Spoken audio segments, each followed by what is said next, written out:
Hello দর্শক, আসসালামু আলাইকুম। আশা করি সকলেই ভালো আছেন। তো দর্শক, দেখতে পাচ্ছেন আমরা কিভাবে এই পাটসুতা গাছগুলো চাষ করে থাকি।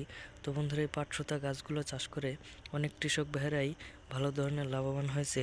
তো বন্ধুরা, আপনারা হয়তো গ্রামের বাড়িতে যারা থাকেন তারা হয়তো সকলেই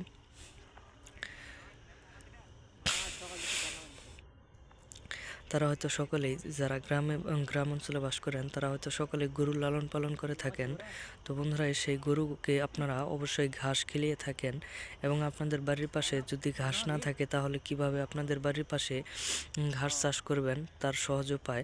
তো বন্ধুরা, এই পাটসুতা গাছগুলো যদি আপনাদের নিজেদের বাড়িতে চাষ করতে পারেন তাহলে বন্ধুরা অনেক সহজেই কিন্তু এই ধরনের এই পাটসুতা গাছগুলো আপনারা চাষ করে গরুকে খাওয়াতে পারবেন। আপনাদের গরু মনের আনন্দে অনেকটাই খাবে, এতে করে আপনাদের গরু অনেকটাই মোটা তাজা হয়ে যাবে।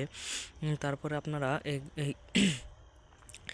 তারপরে আপনাদের গরুকে খাওয়িয়ে আপনারা গরুকে অনেক দামে বিক্রি করতে পারবেন। তো বন্ধুরা, এই পাটসুতা গাছগুলো চাষ করা খুবই সহজ, এবং এই গাছের বীজগুলো ছিটিয়ে রোপণ করে দিলেই এই গাছগুলো হয়ে যায়। তারপরে এগুলো কেটে কেটে আপনাদের গরুকে খাওয়াতে পারবেন খুব সহজেই। তো বন্ধুরা, আমাদের ভিডিওটি ভালো লাগলে অবশ্যই চ্যানেলটি সাবস্ক্রাইব করে দিবেন। ধন্যবাদ সকলকে, সকলে ভালো থাকবেন। আসসালামু আলাইকুম।